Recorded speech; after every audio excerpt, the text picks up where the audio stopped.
हरे कृष्णा। क्या भक्ति करने के लिए सदाचारी होना आवश्यक है? शास्त्रों में ये कहा गया कि व्यक्ति अगर सदाचारी ना भी हो, अनाचारी हो या उसका आचरण ठीक ना हो, लेकिन भगवान का एकांतिक भक्त है तो भगवान उससे प्रसन्न होते हैं। गीता में आया, अपि चेत सुदुराचारो भजते माम अनन्य भाग, साधुरेव समंतव्य सम्यक व्यवसितो ही सह। भगवान ये कहते हैं कि यदि कोई मेरा अनन्य भक्त है, चाहे वो पर स्त्री गमन करे, चाहे किसी की लैंड ऑक्यूपाई कर ले या चोरी करे, फिर भी उसे भगवान का भक्त ही समझो, उसकी निंदा मत करो। क्यों?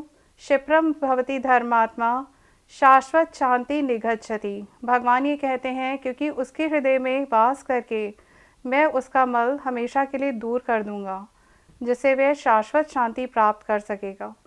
इसके अनेकों उदाहरण शास्त्र में देखे जाते हैं।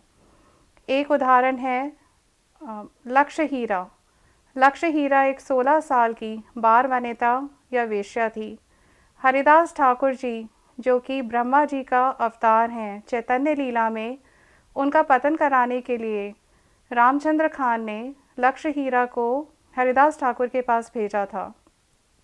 पहले दिन जब वो गई तो कहने लगी कि मैं आपका संग करना चाहती हूँ।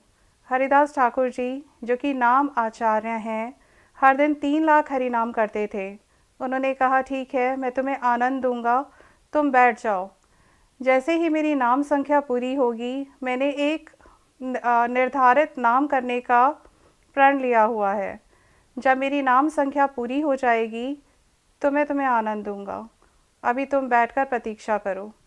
वो रात भर बैठकर उनके मुख से हरिनाम सुनती रही, लेकिन उनका नाम पूरा नहीं हुआ। अगले दिन जब वो गई तो रामचंद्र खान से बोली कि आज तो काम नहीं हुआ, लेकिन आज रात को जाकर तुम्हारा उद्देश्य मैं साधित कर दूंगी। अगले दिन जब गई, वहाँ पर तुलसी को प्रणाम करके बैठ गई। हरिदास ठाकुर जी ने फिर वही कहा कि तुम यहाँ प्रतीक्षा करो, नाम पूरा होते ही मैं तुम्हें आनंद दूंगा। तो दूसरी रात भी वो पूरी रात हरिदास ठाकुर के मुख से शुद्ध हरि नाम का श्रवण करती रही। तीसरे दिन जब वो आई तो दोबारा उसने तुलसी को प्रणाम किया और वहीं बैठ गई। आधी रात बीतते ना बीतते उसे अनुताप होने लगा। बहुत पश्चाताप हुआ कि ऐसे साधु का पतन करने के लिए, इतने निकृष्ट उद्देश्य के लिए मैं यहाँ क्यों आई। हरिदास ठाकुर से उसने माफ़ी मांगी, क्षमा याचना की। तो उन्होंने कहा कि पहले दिन जब तुम आई थी तभी मुझे तुम्हारा उद्देश्य पता था, लेकिन क्योंकि मैं तुम्हारा उद्धार करना चाहता था, इसीलिए 3 दिन तक मैं यहाँ पर रहा और तुम्हें हरि नाम श्रवण कराया। तो वो कहने लगी कि अब मेरा उद्धार कैसे होगा। तो उन्होंने कहा कि शाश्वत आनंद भगवान के नाम में ही है। ये एक चिंतामणि है, जो भी चिंता करोगी इससे मिल जाएगा।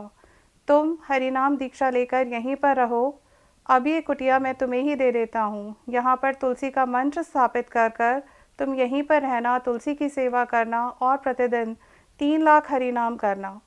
वो इतनी बड़ी महंती बन गई कि देवी देवता भी उसके दर्शन करने के लिए आने लगे। सिर मुंडाकर, सफ़ेद वस्त्र धारण कर कर और पाप के द्वारा अर्जन की हुई कमाई को ब्राह्मणों में बांटकर वो वहीं पर रहने लगी।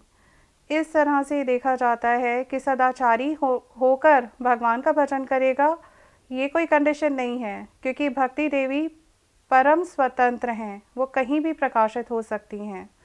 भगवान या भक्तों की दया किसी पर भी हो जाए तो वो भक्ति कर सकता है। पहले भक्ति होगी, सदाचार बाद में आएगा। पहले सदाचारी होगा और फिर भक्ति करेगा, ऐसा नहीं है। हरे कृष्णा।